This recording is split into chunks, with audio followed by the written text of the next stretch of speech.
자, 여러분, 딜레마라는 단어가 있죠. 그래서 어떤 결정하기 어려울 때, 혼동스러울 때 보통 쓰는 단어, 딜레마네. 보통 이런 단어를 쓰지만 사실은 그렇지 않습니다. 이 딜레마라는 단어는 D라는 단어가 to라는 말이거든요. 이 라틴 말 어원에서 나왔겠지 않습니까? 그 레마란 말이 suggestion입니다. 그러니까 두 가지 제안 중에서 하나를 선택해야 될 때, 이때가 사실 딜레마입니다. 그러니까 딜레마란 단어는 꼭 나쁜 의미만을 가지고 있지는 않고 조금은 좋은 결정을 내릴 수 있을까라고 하는 그 경우가 딜레마라는 단어지요. 이제 이 단어가 사회적인 용어로 규정되어서 특별히 교통법규에서 쓰이는 단어가 딜레마 존이라는 단어가 이제 우리에게 온 단어죠. 이 딜레마 존이라는 단어는요, 특별히 노란불이 들어왔을 때 어떻게 하느냐가 이 딜레마 존의 영역이기도 합니다. 자, 여러분 한번 여쭤볼게요. 여러분 자동차 운전하시는 분 중에 자, 이제 가는데 바로 그 앞에서 노란불이 들어왔어요. 그러면 이거는 지나가란 말입니까? 멈추란 말입니까? 알아서 하세요. 여러분, 지나가는 사람은 지나갈 거고 멈춘 사람은 멈출 건데, 이게 최근에 대법원 법규에서는 멈추는 게 우선이다 라고 일단은 규정됐지만 사실은 어려워요. 왜냐하면 갑자기 노란불이 들어왔는데 내가 멈추면 뒷차가 받을 수 있습니다. 뒷차는 모르고 오거든요. 뒷차는 노란불은 지나가는 거다 생각하는 사람이 있으면은 그대로 와서 들이받아서 굉장히 큰 사고가 일어날 수 있죠. 그러나 동시에 그 노란불일 때 멈추고 지나가면은 빨간불이 그 사이에 되게 되면은 티켓을 또 받을 수 있는 또 그런 여지도 남습니다. 그래서 이것이 이제 딜레마 존이다라고 하는 교통법규지만은 이제 좀 더 보편적으로 많이 사용되어서요, 생활 중에서도 어떤 게 더 나은 결정일까? 그 어떤 이거 OX의 문제가 아니라 사실 인생에는 OX 부분보다도 좀 더 현명한 결정을 내리면 좋겠다, 이런 경우가 많잖아요. 그러나 결정 내리기가 어려울 때 쓰는 것이 이제 딜레마 존이다, 이런 단어죠. 자, 오늘 이 말씀을 드리는 것은 오늘 본문 내용이 바로 이 딜레마 존에 대한 내용이라 할 수 있습니다. 지난 금요일부터의 말씀은 3차 전도 여행이 마치면서 사도 바울이 예루살렘으로 가기를 결정합니다. 그러나 예루살렘에는 지금 유대인들이 벼르고 있는 겁니다. 거기 가면은 불을 보듯이 뻔한 거예요. 봉변당합니다. 심지어 죽을 수도 있는 상황이에요. 자, 그런데 바울은 뭐라고 하냐면 금요일 날 말씀이 사도행전 20장 22절, 보라 이제 나는 성령의 매여. 이 매여라는 단어도 바인드란 말인데요, 묶는 거예요. 그만큼 성령이 강권적으로 말하는 거예요. 바울이라고 고난받는 건 누가 좋아하겠습니까? 그런데 성령께서 너무 강하게 말씀하기 때문에 예루살렘으로 가는데 내가 무슨 일을 당할지 알지 못한다, 이런 마음을 주시는 거예요. 성령께서 이 마음을 너무 주신다는 거죠. 자, 그런 가운데 오늘 본문은 그렇게 인도하심을 받은 사도 바울이 에베소를 떠나서 그리고 유대 땅 드디어 두로에 도착해서 거기서 한 주간 동안 머무는 말씀이 오늘 말씀입니다. 자, 그런데 문제는 뭐냐? 이 두로에 있는 제자들이 이 바울을 찾아와서 뭐라고 하는지 여러분 한번 들어보시기 바랍니다. 오늘 본문 21장 4절 시작. 제자들을 찾아 거기서 이래를 머물더니 그 제자들이 성령의 감동으로 바울더러 예루살렘에 들어가지 말라 하더라. 네, 여기 성령의 감동으로 아주 원어 그대로예요. 성령을 통해서. 그러니까 제자들이 그냥 안타까워서 얘기한 게 아니에요. 그들도 기도하다가 성령의 감동으로 바울 보러 예루살렘 올라가지 말라라고 말하는 거예요. 자, 이 두 단어가 보이시나요? 지금 바울에게도 어떻죠? 성령의 매여, 제자들에게도 성령의 감동으로. 자, 여러분, 이 두 사건이 똑같은 성령님인데 바울에게는 성령에 매여서 가라, 두려워하지 마라. 제자들에게는 성령의 감동으로 예루살렘 올라가지 마라, 큰일 당한다. 자, 여러분에게 먼저 한번 여쭤볼게요. 자, 여러분, 지금 올라가는 게 맞습니까? 안 올라가야 됩니까? 오늘 이게 우리의 영적 딜레마의 말씀이 오늘 말씀이에요. 그런데 바울은 이렇게 결정해요. 13절 바울이 대답하되 여러분이 어찌하여 울어서 내 마음을 상하게, 이건 아프게 하냔 말이에요. 와, 이렇게 내 마음을 힘들게 하냐, 아프게 하냐. 나는 마음 결정했다는 거예요. 주 예수의 이름을 위하여 결박당할 뿐 아니라 심지어는 뭐라요? 예루살렘에서 죽을 것도 각오하였노라 하면서 그는 예루살렘으로 올라가요. 내일부터 말씀 묵상은 이 예정대로 바울은 올라가서 고난을 받아요. 그게 이번 한 주간의 말씀이기도 해요. 그래서 오늘 본문이 이렇게 맞춰져요. 14절 그가 고난을, 설득이란 단어로 원래 원어는 설득을 그가 받지 않는 거예요. 바울이 꼼짝하지 않는 거예요. 그래서 어떻게 했냐면 우리가 주의 뜻대로 이루어지다 하고 그쳤노라 라는 말씀으로 오늘이 마무리가 돼요. 자, 먼저 오늘 본문의 말씀을 좀 묵상을 좀 정리해 볼게요. 어떻습니까? 여러분, 누가 오라요? 바울이 지금 고집 피우는 건가요? 제자들이 만류도 안 하고 고집 피우더니 그렇게 고난받네, 지금 이거 얘기하는 걸까요? 아니면은 바울처럼 초지일관 성령에 매인 것 가지고 끝까지 가는 게 사명자지, 지금 바울은 옳고 제자는 틀렸을까요? 바울은 고집스럽고 제자들은 더 감동이 있어서 그를 말리고 지혜롭습니까? 이 말씀이 아니라는 거예요. 이 본문은 틀리고 옳고의 문제가 아니라 이런 여정 가운데 주님의 뜻을 찾아가는 것이 어떤 것인지를 보여주는 말씀이 이 말씀이라는 거예요. 물론 우리가 바울과 같은 상황은 아닐 거예요.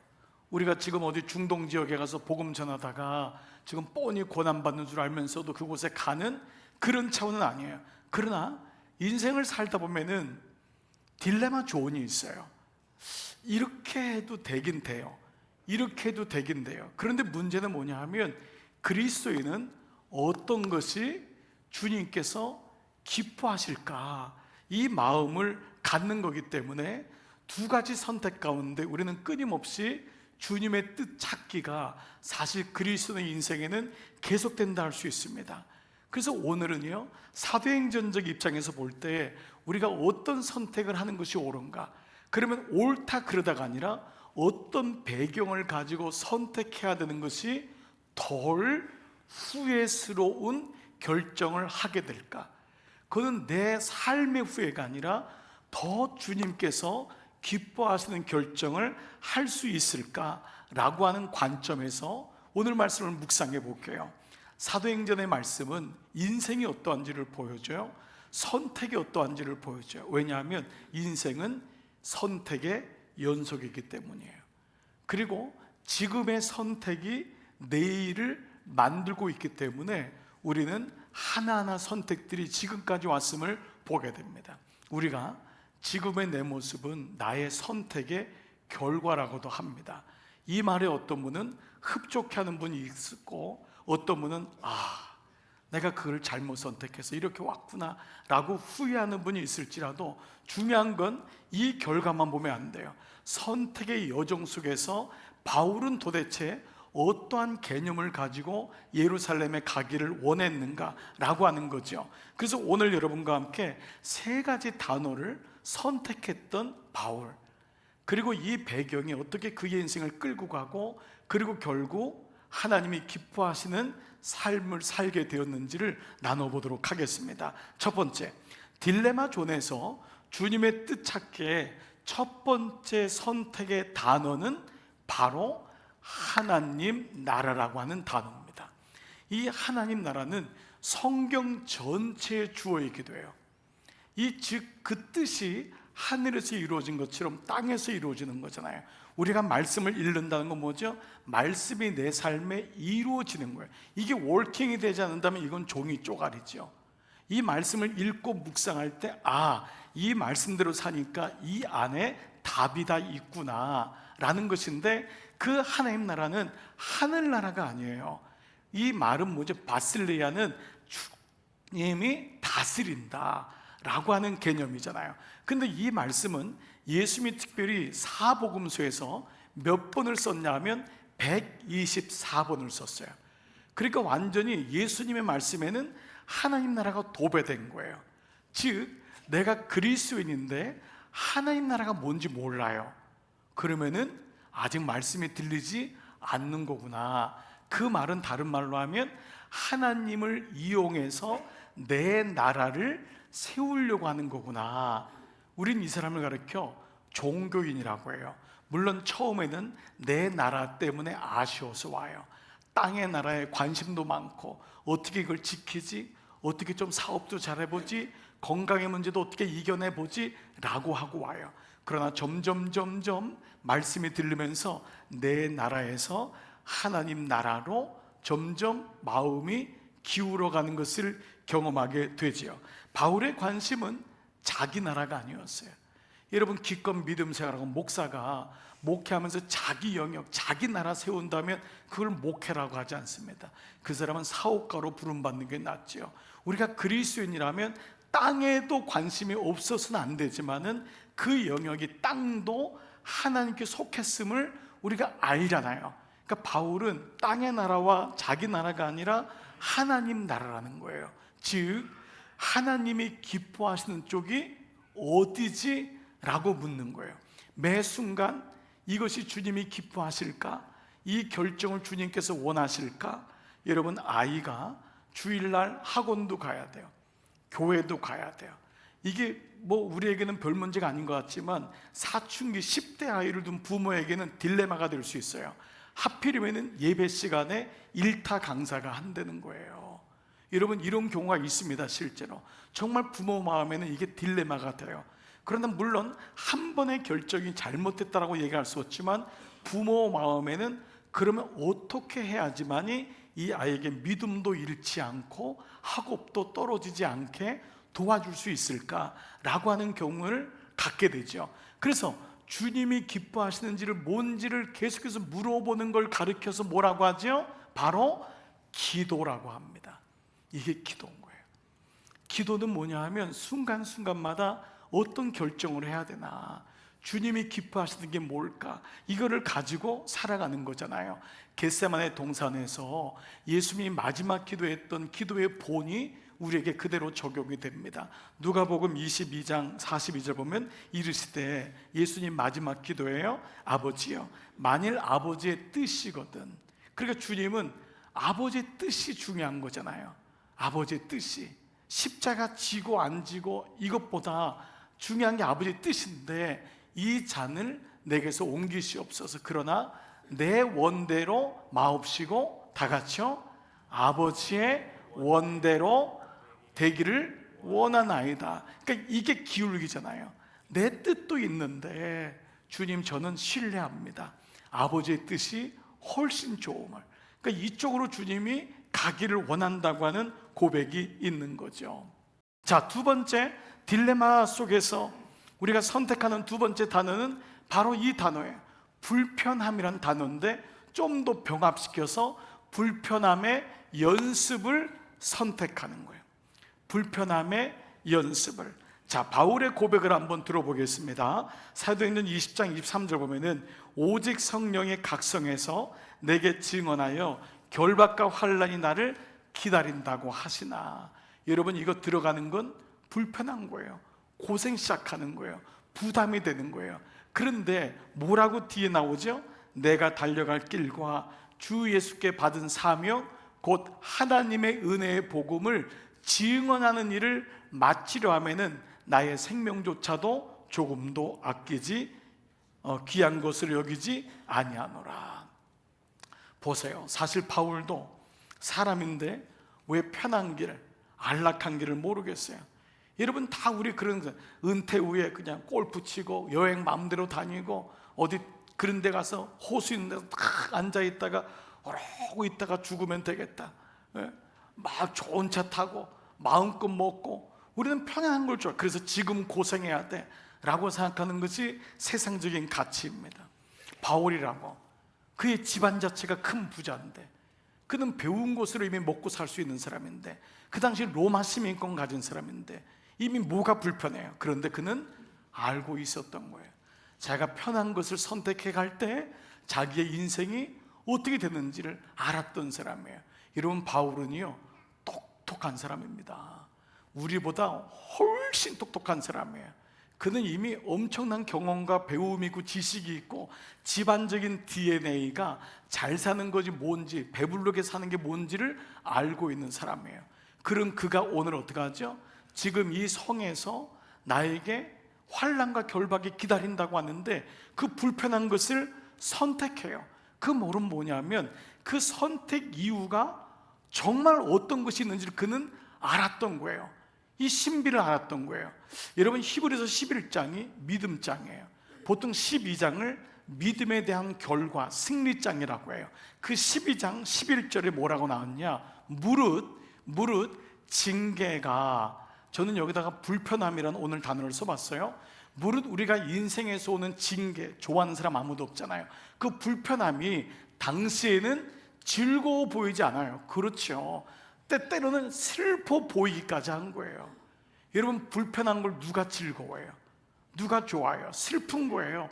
그런데 후에 그로 말미암아 연단 받은 자들은 의와 평강의 열매를 맺느니라. 여러분, 이 말씀이 주는 의미가 뭐죠? 불편함이 즐거워 보이지도 않고 슬퍼 보이기까지 하는데 이것이 결국 우리를 살린다라는 거예요. 자, 이 원리를 한번 두고 볼게요. 여러분, 놀라운 것은 이 불편한 것을 선택한 것이 나를 살리는 것을 보게 돼요. 자, 한번 몸을 한번 볼게요. 여러분, 몸이 어떤 게 건강해지는 거죠? 몸을 불편하게 하는 게 건강한 거예요. 보시면 어르신들 중에도요, 연세가 70, 80대인데도 몸이 빠르고 바르시고 허리도 곱고 눈이 정정한 분은요, 몸이 늘 불편하게 하세요. 아침 일찍 일어나시고요, 시간 정한 시간에 일어나가지고 정한 시간에 아침 운동도 하시고요, 제때 식사도 하시고요. 이게 쉬운 게 아닙니다. 그래서 여러분, 뭐가 있죠? 우리 사자성어에 누죽걸산, 누우면 죽고 걸으면 산다. 아직 모르시나 봐요. 누죽걸산, 누우면 죽는 거예요. 여러분, 지금부터 계속 아이고 좋다 이런 분은 갈 날이 빠르신 거예요. 근데 어떤 분은 힘들어요. 그게 여러분 건강하고 부지런해서가 아니에요. 불편하지만 더 건강하기 위해서, 자녀들에게 더 아픔을 주지 않기 위해서 스스로가 몸을 다스리시는 거예요. 신앙생활도 보십시오. 여러분, 예배란 죄성을 가진 인간에게는 본질적으로 불편한 거예요. 여러분에게 이제 문제가 전혀 안 되지만은 대부분 예수 믿지 않는 남편, 예수 안 믿는 그 하나님 모르는 아이 데려오면요, 예배를 드리는 내내 입에서 막 씩씩거립니다. 얼마나 힘들어하는지 몰라요. 계속 시계 봅니다. 가자는 거예요. 툭툭 걸고. 그 왜 그러죠? 이게 본질적으로 불편한 거예요. 여러분, 기도는 어떻습니까? 기도도 여러분, 저도 마찬가지였어요. 목사인데도 은혜 받기 전에, 기도의 은혜 받기 전에는 제가 정말 이해가 안 되고 부담이 되는 찬송이 있었어요. 그게 찬송가 364장 이 가사예요. 내 기도하는 그 시간, 그때가 가장 즐겁다. 어떤 놈이 이런 가사를 쓴 거예요? 아니, 내 기도하는 그 시간이 어떻게 즐거워요?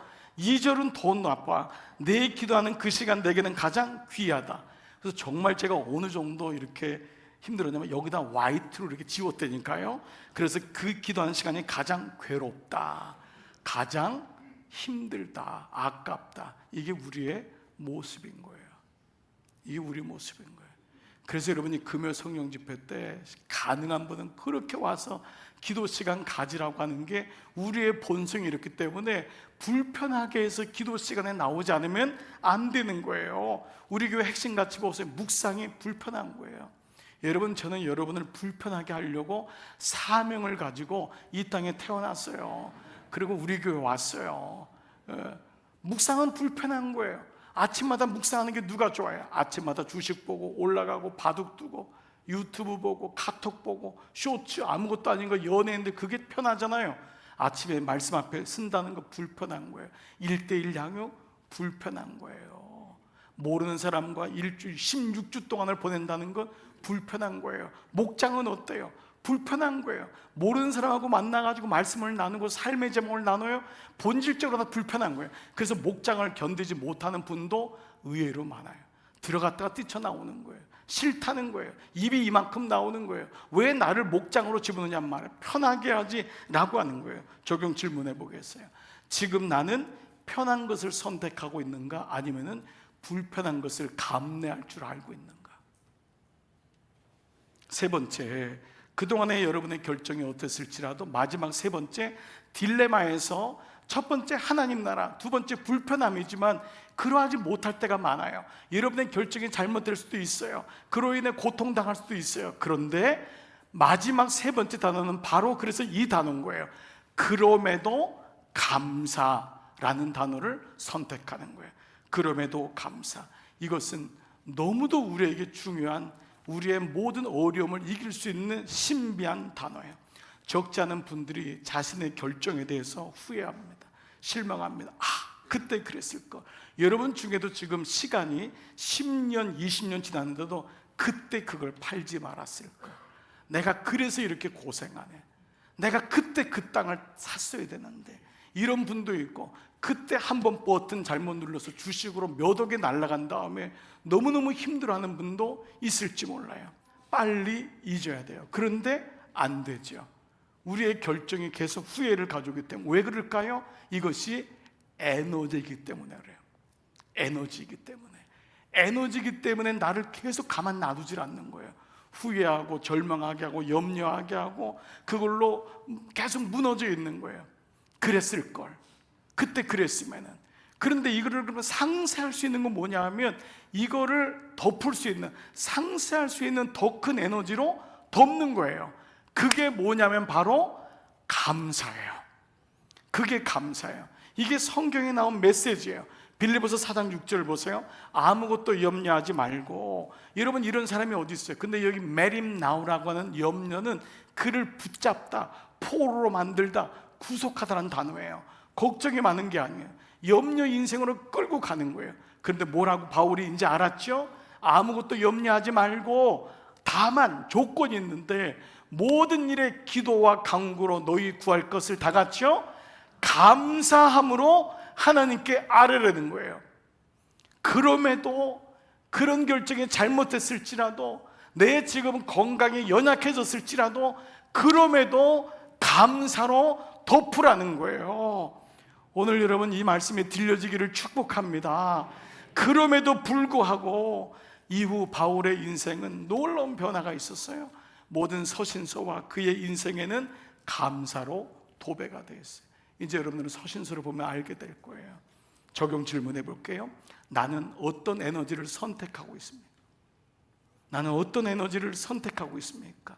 염려입니까? 후회입니까? 실망입니까? 그랬을 거리입니까? 그럼에도 감사를 나는 붙잡고 있습니까? 말씀 마무리할게요. 사랑하는 여러분, 저는 지난 이 말씀을 이번 한 주간 묵상하다가요, 지난 부활절 이후 오순절의 여정, 여러분 제목이 뭐였는지 혹시 기억하세요? 광야에서. 그 말씀들이 새록새록 생각이 나는 거예요. 그러면서 인생이 광야 같은 게 아니라 광야구나.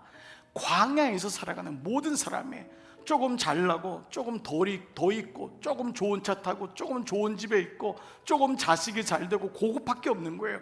모든 인생은 광야인 거예요.